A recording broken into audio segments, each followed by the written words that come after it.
بريد لك يمشي कोफा से नजफ लेकर आ रहे हैं। ويلزمنا وين اللي يحب حامل خلي يحضر بمهتمنا خلي يحضر بمهتمنا حيدر علي اللي انصاب कोफा से हरम की तरफ ये आ रहे हैं। मौला अली अलैहिस्सलाम के हरम की तरफ ये आ रहे हैं। मौला अली अलैहिस्सलाम का ये जनाजा है। कोफे से हजरत अली अलैहिस्सलाम हरम की तरफ आ रहे हैं।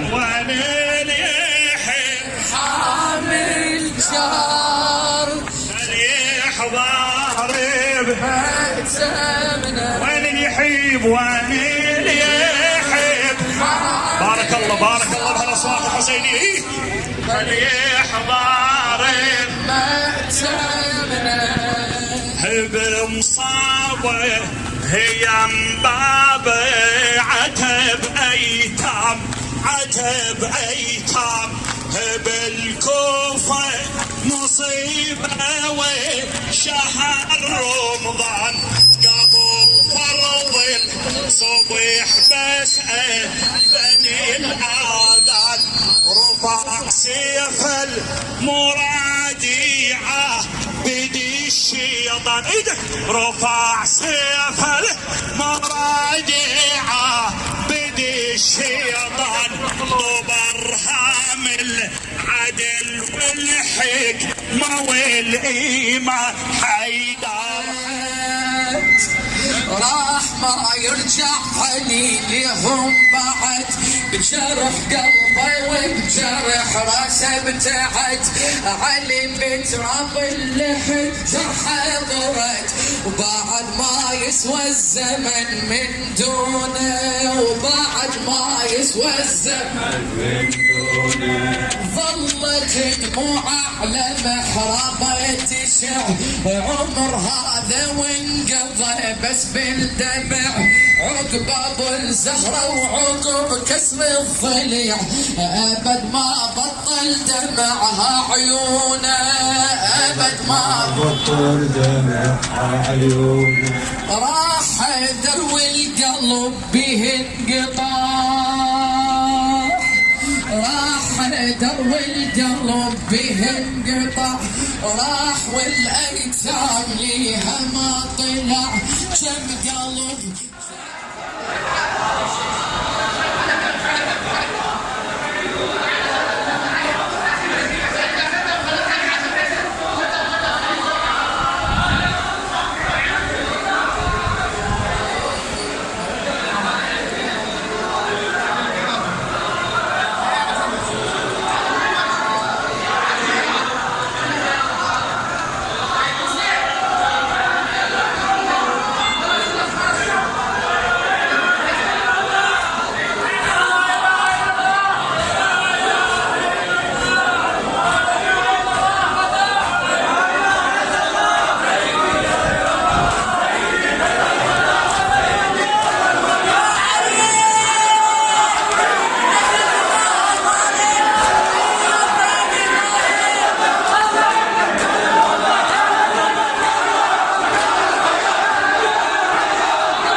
أحسنتم بارك الله فيكم. شكرا جزيلا للعتبة العربية بكافة أقسامها. أهالي الكاظمية احنا خدمكم أواتي، أولاد علي خدامكم، شرفتونا وأهلا وسهلا ومرحبا بكم. كل نجفي خادم لكل زائر لعلي بن أبي طالب.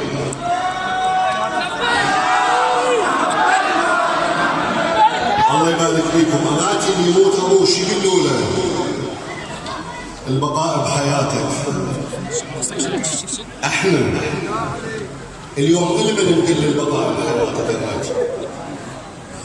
فهنيئا لكم. هذول السماعات شويه ابتعدوا عنه، مجال اكو خير من الله، والله يوفقكم وانا بخدمتكم بعد عيونكم. الله يبارك فيكم ويعطيكم العافيه ان شاء الله.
فعلم أهل الكوفة أنه قد قبض الإمام عليه السلام، وأقبلوا يهرعون أفواجا أفواجا، وصاحوا صيحة واحدة عظيمة وإماما.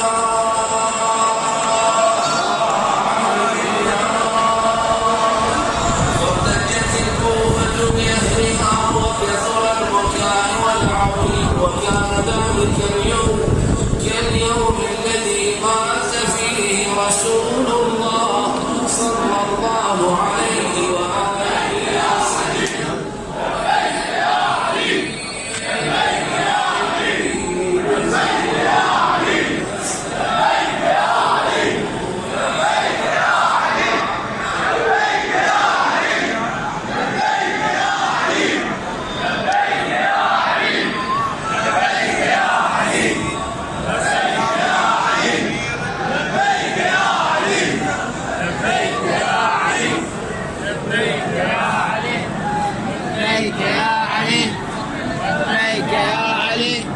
لبيك يا علي، لبيك يا علي. أفلح من صلى على محمد وآل محمد.